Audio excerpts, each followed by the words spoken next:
It all began as a whisper, not a headline, not a statement, just a grainy, unfocused clip, barely long enough to form a clear opinion, yet sharp enough to ignite speculation. Two familiar silhouettes. Raised voices. Body language that suggested tension, not camaraderie. Within hours, timelines exploded. Comment sections turned into battlegrounds. Fan theories multiplied like sparks in dry grass. Rick Ross, Birdman, nearly coming to blows. No audio, no verified date, no official confirmation. But none of that mattered. In the digital age, perception often outruns truth. And the same question echoed everywhere. Was this an old feud resurfacing, or proof that something unresolved had finally boiled over? But to understand why this moment resonated so deeply, we have to rewind. Far back. Before resentment. Before lawsuits. Before diss tracks and cold stares. Because this isn't the story of a sudden explosion. It's the slow burn of a relationship that once symbolized Southern hip-hop unity. And maybe the bigger question isn't what happened in that clip, but what it reveals about loyalty, power, and betrayal in an industry built on ambition. When the brotherhood was real. There was a time, easy to forget now, when Rick Ross and Birdman were not adversaries. They were allies. Back in the late 2000s, Southern rap was experiencing a renaissance. Atlanta, Miami, New Orleans, Houston. The South wasn't just competing with hip-hop's traditional strongholds anymore. It was leading. Birdman, already a veteran power broker, had turned Cash Money Records into a machine. Not just a label but a lifestyle brand. Platinum plaques. Luxury imagery. An empire that blurred the line between street hustle and corporate dominance. Rick Ross, meanwhile, was carving his own legacy. With Maybach Music Group, he wasn't just signing artists, he was cultivating an aesthetic. Opulence, discipline, and boss mentality wrapped in cinematic production. Ross didn't want to be another rapper with a label. He wanted to be an institution. When these two worlds collided, it didn't feel forced. It felt natural. They recorded The H together, a collaborative mixtape born in 2008 but released in 2013. The delay itself almost felt symbolic. Two titans moving at their own pace, unconcerned with trends, confident in their stature.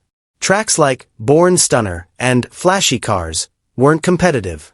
They were celebratory. Two men acknowledging each other's success without insecurity. Ross spoke openly about his admiration for Birdman. He wasn't shy about it. Birdman represented what Ross aspired to become, a Southern executive who didn't need validation from coastal elites. Birdman, in turn, treated Ross like family, publicly calling him a brother, privately offering business advice. Their relationship felt less like a partnership and more like mentorship evolving into mutual respect. So pause here and ask yourself, how often do we see genuine admiration between powerful figures, without jealousy poisoning it? And what does it take to keep that respect alive once money, contracts, and egos enter the room? Because this bond didn't collapse overnight. It fractured slowly. And the pressure point had a name.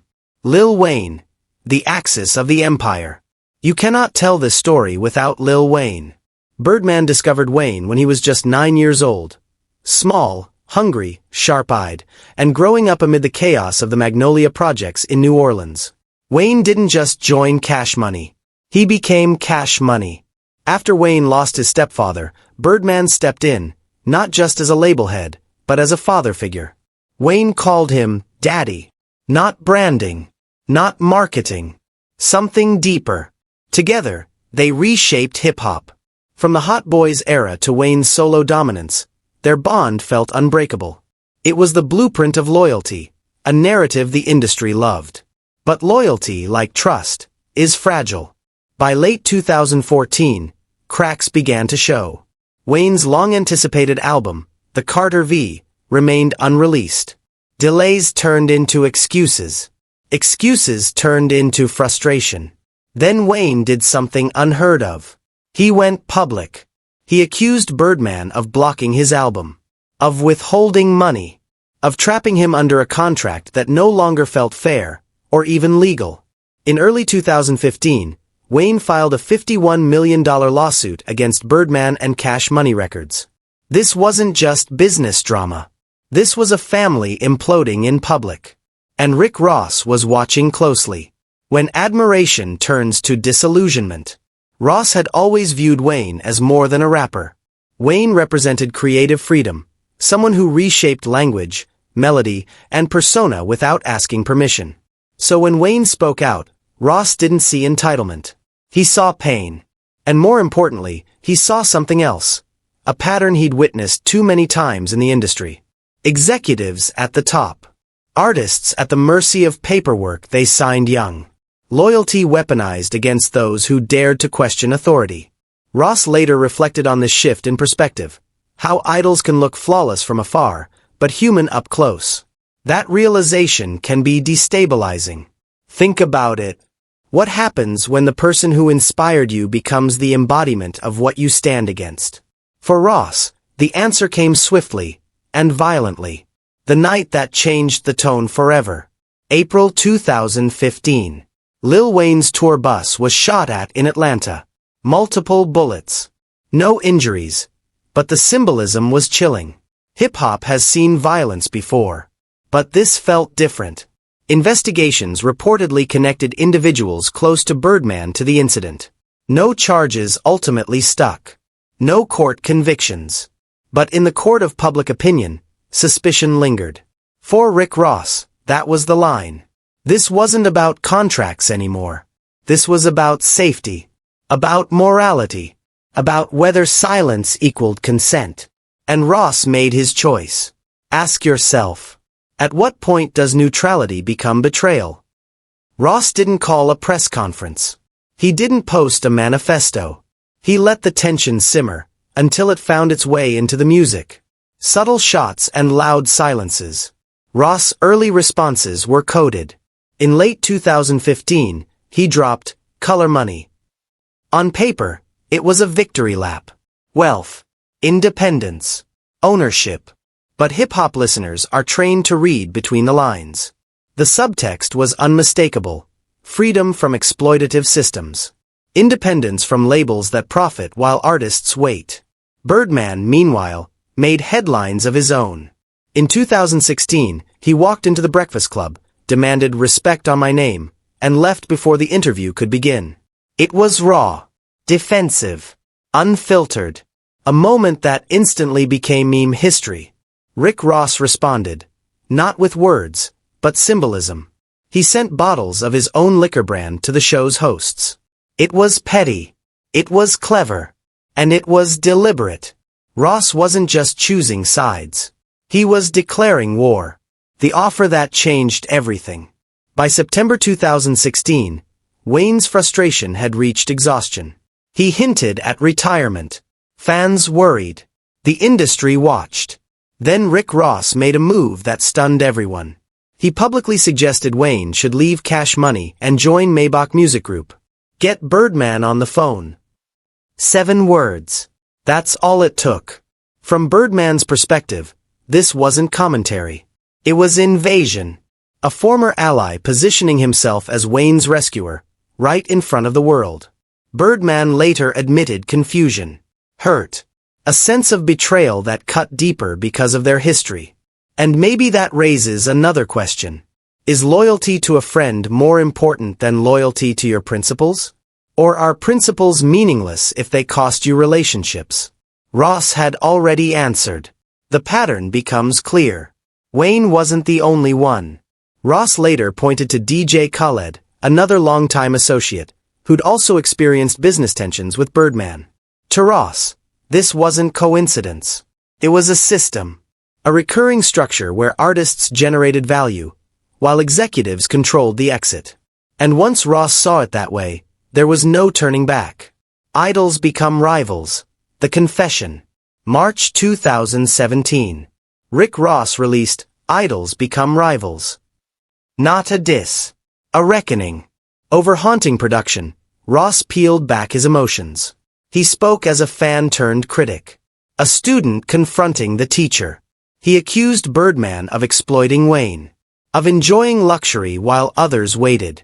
of betraying the very loyalty that built his empire. The inclusion of Chris Rock wasn't random. It elevated the song beyond hip-hop beef into cultural critique. This wasn't about charts.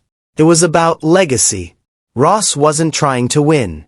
He was trying to explain the bigger picture. Why does this story matter? Because it isn't unique. It mirrors boardrooms, friendships, families, and industries everywhere. We all idolize someone. We all eventually see their flaws. And some of us choose silence, while others choose confrontation. Birdman lost control of the narrative. Ross lost faith in his hero. Neither walked away untouched. So ask yourself, can loyalty survive success? Or does power inevitably rewrite the rules? The recent footage didn't start anything. It simply reminded the world that some wounds never close. No public reconciliation. No apology tour. No final chapter.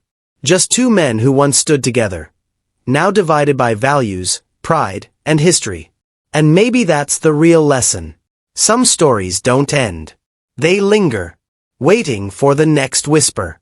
And maybe that's the most powerful lesson of all. Because in hip-hop, and in life, some relationships don't end with explosions. They end quietly.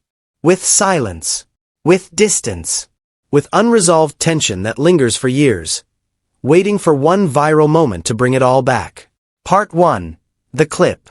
The clip was brief. Barely 30 seconds long. Grainy phone footage of two men crossing paths in a building that smelled of stale coffee and studio plaster. One of them, a legendary figure whose name had been stitched into an entire generation's soundtrack, looked away with a practiced calm, the kind that comes from learning to mask feeling behind posture. The other, younger by 2 decades, kept his head down but his jaw set, a sculpture of contained emotion. That single, wordless meeting did something more than restart an argument. It collapsed time. It folded years of history. Contracts, trips to the studio, late-night phone calls, lawsuits, and an ocean of unspoken disappointment, into a single aching frame. People watched it and felt the weight of every moment between those two men. Why does one silent clip carry that much power? Because humans are pattern makers. We read context into a glance. We prefer a narrative to ambiguity, even if it's a painful one. And when you watch two people who once stood shoulder to shoulder now pass with no acknowledgement, you don't just feel curiosity. You feel the pull of a moral puzzle. Did someone fail? Was loyalty broken? Or were they simply victims of an industry that eats relationships alive? And so the question started, fast and insistent. What really happened in those years? Who owed whom? Where does accountability live when a friendship is entangled with money and fame? Part 2. Not a diss, a reckoning. What happens when a diss track stops being entertainment and starts feeling like a public trial? And what if the person leading that charge wasn't another rapper trying to boost streams, but a veteran using his megaphone to call out what he saw as years of injustice? Rick Ross' record aimed at Birdman landed differently because it refused to be just a performance. Instead, Ross framed it as a moral moment, a clean-your-face demand, he said, a loud, unavoidable public judgment. Ross' voice carried the cadence of someone who had watched a pattern repeat itself and who decided that silence was complicity. Was he performing righteousness? Was he opportunistic? Or was it possible to be both righteous and opportunistic? Two unlikely qualities that often coexist in a culture of celebrity. These are uncomfortable questions because they sit at the intersection of motive and consequence. Ross didn't couch his critique in the playful barbs of a rap feud. He named structural wrongs, exploitative deals, withheld royalties, and the casual erasure of artistic labor. From his perspective, it was less about who had the sharpest tongue and more about who would hold powerful people to account when private channels had failed. In every industry there's an internal economy of loyalty and obligation. In hip-hop, those economies are often personal as much as financial. Leaders are supposed to shield talent, to translate street cred into protection and opportunity. When those implicit contracts break down, the rupture is messy because it isn't only legal, it's moral. So when Ross dropped his record, he was asking a wider question. When does speaking up become betrayal, and when is silence the real crime? Part 3. Birdman's first move. Birdman's initial reaction was hands-off. He presented himself as a man uninterested in public drama, someone who had risen above petty squabbles and preferred to keep his eyes on business. "I don't get into nonsense," he told those who asked. That line, simple and dismissive, works on two levels. It's a defense mechanism, and it's a public relations strategy. Project control. Deny the performative stage. But control is fragile. It's one thing to deny an issue in a controlled environment. It's another to have a medium like social media yank that control away. By late 2017, something changed. Birdman went live on Instagram, a live feed of air and anger, and his composure cracked. There was heat in the words now, an edge that suggested personal offense. He spoke of loyalty and legacy, of being a mentor and a pseudo-parent to some of the stars who'd risen under his banner. He framed himself as a man whose life and reputation had been misinterpreted by those who never saw the nights he stayed silent to protect others. Was he sincere? Of course. Was there performative fury? Also yes. The two aren't mutually exclusive. Humans are often both the hero and the actor in their own narratives. In that rant, Birdman insisted his relationship with Lil Wayne was family. One built on years of shared struggle, of late-night conversations and studio sessions. To him, the legal sparring and public criticism were tragic misunderstandings between people who shared a history longer than a few headlines. But Ross, steady and unruffled, didn't attempt to match fury with fury. He responded with a short video filmed from a place of leisure, a slow-wave beach or a quiet balcony, one with the odd contrast of calm against the chaos he had invoked. His message was deceptively simple. Tough talk doesn't matter if the alleged wronged party remains unpaid. Which, for Ross, was the bottom line. 5 years of non-payment was not an insult that could be covered by platitudes about loyalty. It was a failure of responsibility. Part 4. Anatomy of a building. There is a strange intimacy when people who are at war must pass through the same corridors. The building where both men operated, studios on different floors, overlapping calendars, assistant scooters skimming the marble, became a theater of silence. Imagine walking into a studio with the scent of coffee, the thump of a beat, and the knowledge that across the hall sits someone whose name is currently splashed across trending headlines as a villain. The tension in that building was not explosive. It was a slow pressure, like a sealed room attempting to breathe. You can always tell when a place is holding a secret. Staff move with lower voices. Laughter shrinks. Equipment sits unused because the idea of creating while a legal drama simmers feels obscene. The irony in all of it was that music, a medium meant to make us feel less alone, was being produced under the heavy blanket of isolation. How do you work creatively when the air itself is charged? For artists used to transforming pain into rhythm, the pressure of unresolved conflict can actually be productive. But sometimes it paralyzes. When your world includes both the person you love and the person with whom you are at odds, you don't just deal with intellectual decisions. You wrestle with memory. What memory lives in a hallway? Inside bulletin boards and sticky notes? Inside the particular scent of a foam couch whose cushions had held more strategizing than sleep? Part 5. The settlement that changed things, and didn't. The settlement in 2018 changed the landscape in concrete ways. Wayne got control back. The Carter V finally saw the light of day. Money changed hands. Real estate in the music industry tends to be tangible. Publishing rights, masters, ownership. In these material shifts, you can see the structural violence undone, slowly, in legalese and check numbers.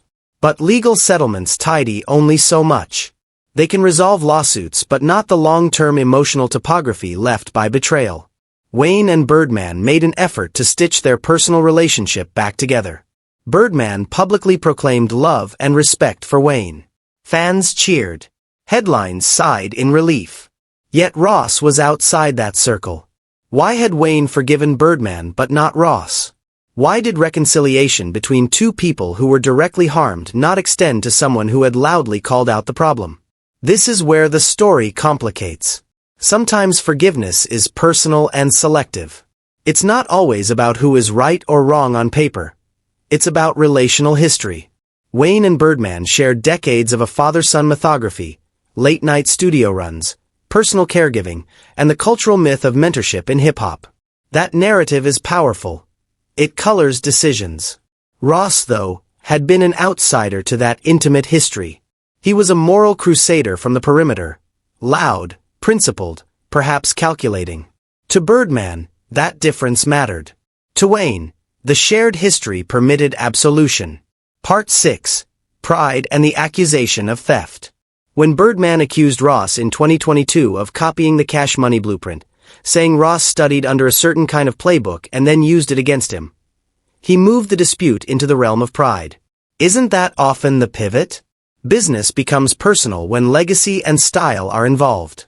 When you are a mogul credited with reshaping culture, theft of style feels like plunder of identity.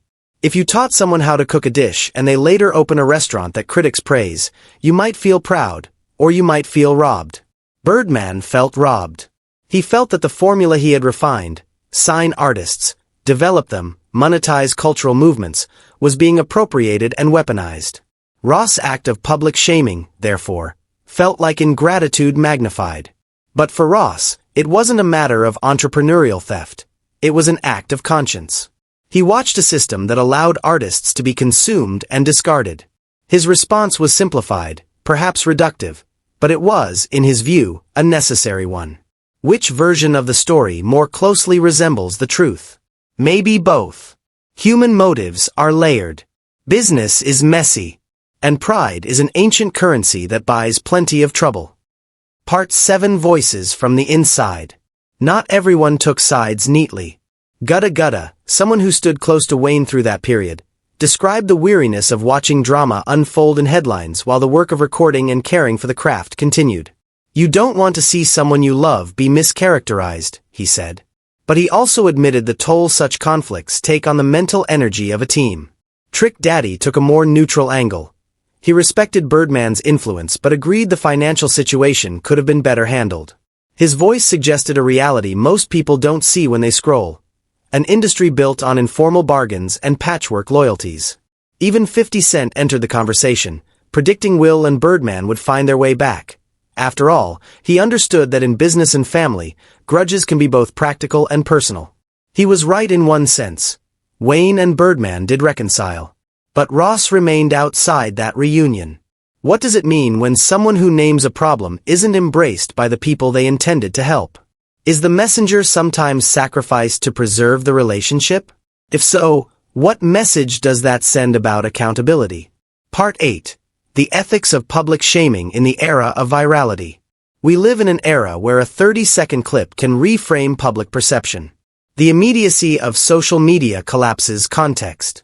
It privileges snapshots of behavior that may or may not reflect the whole truth.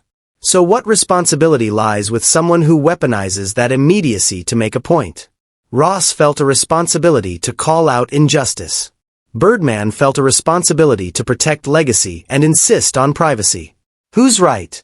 Again, maybe both. But there's a second-order problem. The spectacle. When you turn a conflict into content, the media economy feeds on friction. Clicks turn into headlines, which turn into interviews, which turn into new content. The cycle can distort motivation. Even a righteous call-out can be commodified into controversy. Is it fair to expect purity of motive from anyone in that loop? Perhaps not. But it's reasonable to ask whether public censure is the best route to accountability, especially when it complicates the lives of people who may be nervous or vulnerable behind closed doors. Part 9. The Human Cost. Beneath the legal papers and the viral clips there are human costs. Strained families, sleepless nights, artists who worry that the music they've given their life to will never be recognized properly. Money is measurable, but dignity and trust are not. Those are the things that bleed slowly. Wayne regained ownership and relief, yes, but the psychological cost of the battle is not erased by a settlement. How do you measure the hours of doubt? The weight of uncertainty when someone you trusted becomes an adversary? Those are the quiet, ongoing damages that legal restitution rarely covers. And what about Ross, who became, for some, an agitator and, for others, a defender? He has to live with being a polarizing figure, praised by some, reviled by others. What does that toll look like? Does moral clarity come with loneliness? Part 10. Loyalty, Leadership, and the Unwritten Rules. In the end, much of the conflict boiled down to two clashing ideas of leadership. For Birdman, leadership was familial, a network of people who owed each other, who were protected in private. For him, leadership meant shielding talent, controlling the narrative, and handling disputes away from the cameras. For Ross, leadership meant accountability, public and private. He believed that if private channels failed, public pressure might serve as a corrective. And because the consequences were real, artists not being paid, he felt compelled to use all tools available. Which of these is the truer form of leadership? In truth, both approaches have value, and both can fail spectacularly. A question lingers. When should loyalty give way to accountability? How do you maintain human relationships while insisting on structural fairness? Part 11. The Unfinished Business. Time changes a lot, but it does not erase everything. The clips, the tracks, the court filings, they fade. But the textures remain, the hallways that once smelled of coffee and compromise, the public statements that stitched and unraveled reputations, the music that recorded both joy and grievance. Wayne and Birdman patched their bond. That reconciliation matters. It shows that long-term relationships can survive legal strain. But Ross did not enter that healing space. He remains, in public memory, both a voice for the aggrieved and a provocateur who disrupted a fragile peace. Is that unfair? Maybe. Is it necessary? Possibly. The tension between repair and exposure is a permanent part of cultural life. We should ask ourselves, as watchers of the clip and readers of the headlines, what do we want from these stories? Do we want clean endings, or do we want truth? Do we want heroes who preserve relationships at any cost, or champions of consequence who risk the comfort of those they defend? Part 12. The Legacy Question. Birdman's influence is undeniable, a blueprint for artist development and a set of cultural institutions that shaped an era. His critics argue he could have done better. His supporters argue he built more than he broke. Ross, too, will be remembered as a complex actor in the story, someone who used his reach to spotlight what he believed was systemic harm. He was blunt and public and sometimes relentless. But legacies are not monoliths. They are messy, contradictory, and layered. Most people worth studying are complicated. They are both generous and selfish, both protective and opportunistic.